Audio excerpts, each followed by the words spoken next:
Сәлем, менің есімім Лаура. Балалық арманымның кесірінен болашағымды құртып ала жаздадым. Сіздерге әуелі өзімнің отбасым туралы айтып берейін. Мен қарапайым отбасынан шықтым. Әкем инженер, анам мұғалім. Кішкентай кезімде ертерек есейсем екен деп армандайтынмын. Ақбоз атты ханзаданы кездестіріп, зиялы отбасын құрсам деп ойлайтынмын. Сол себепті де мен оқыған, жақсы киінген, бай салды, өзімнен ересектеу, қолына портфель ұстаған жігіттерге көз тастайтынмын. Ал өзімнің құрдастарыма мүлдем назар аудармайтын едім. Сенбі күні қонаққа әкемнің ескі досы келетін болды. Олар 10 жыл көріспеген екен.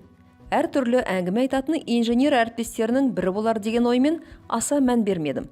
Анам ақ дастархан жайып, үстін дәмді тағамдармен толтырды. Бірақ күткен қонағымыз әлі келетін емес.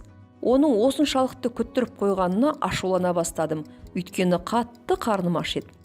Біраз уақыттан кейін әлгі қонағымыз келді. Үйге кіріп келгенде мен тілден кеттім.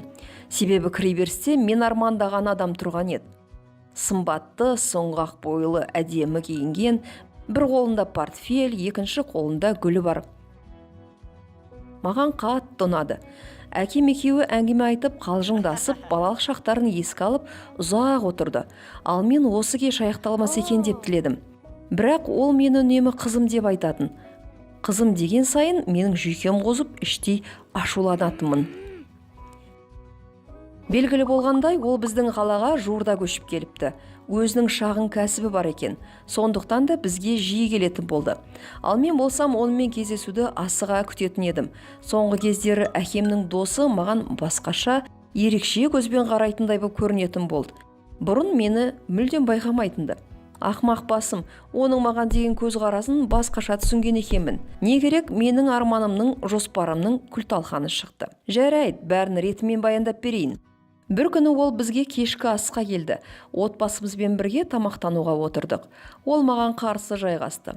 Қайта-қайта көз алмай қарай берем. Тіпті екеуміздің сайбақта серуендеп жүргенімізді, ойнағанымызды, қалжыңдасқанымызды елестетіп, қиял құшағына беріліп кеттім. Бір кезде әкемнің маған ашуланып қарап отырғанын байқап қалдым да асханадан шығып кеттім. Сол түні анам екеуінің әңгімесін естіп қалдым. Әкем мені бұдан былай досынан аулақ ұстау керектігін айтып жатты. Содан кейін ол біздің үйге сирек келетін болды. Әкем мен екеуінің қарым-қатынасы да бұзыла бастағанын байқадым. Әрине, әкем менің досына деген сезімімді байқап қойғанын білдім. Бір түрлі сағына бастадым. Бір күні ол өзі телефон шалып, менің жағдайымды сұрай бастағанда қуанышымда шек болмады. Мені жақсы көреді екен деп ойлап толқып кеттім. Бір күні әкемнің досы мені кездесуге шақырды. Қуана-қуана келістім. Ұзақ күткен кездесуге барынша дайындалдым. Жаңа көйлек, аяқ киім сатып алып, боянып, сыланып бардым. Мен өзімнің сезімді айтамын деп шешкен едім.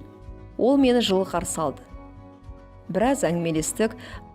Бірақ бір түрлі қобалжып отырғандай көрінді. Қайта-қайта сағатына қараумен болды. Мен де қобалжи бастадым. Дегенмен бар күшімді жинап, оған деген сезімді енді айтайын дегенім сол еді. Жанымызға бір әйел мен менімен қатарлас жігіт келіп отырды. Бетіме күле қарап, оларды таныстырды. Әйел мен баласы екен. Міне сол кезде менің қандай күй кешкенімді білсеңіздер ғой. Оның маған деген ешқандай сезім болмағанын біле тұра, қиялға беріліп өз-өзімді алдағаныма қатты налдым. Шын мәнісінде осы уақытқа дейін отбасы бар жоғында сұрамаған екенмін. Өзімнің жақсы көретінімді айтып үлгербегеніме іштей қуандым да. Айтпегенде жағдайдың немен аяқталатынын елестеткім де келмейді. Айтпақшы, баласы әкесінен аумайды екен. Келбеттері де, мінездері де ұқсайды. Мені ұлмен таныстыру үшін шақырған екен. Осы кездесуден кейін баласымен жақсы сөйлесіп кеттік. Бұған оның әкесі риза еді.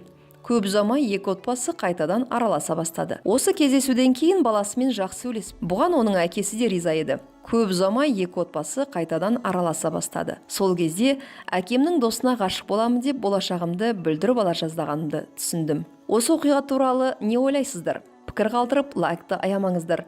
Қоңырау басып, қолдау білдіріңіздер.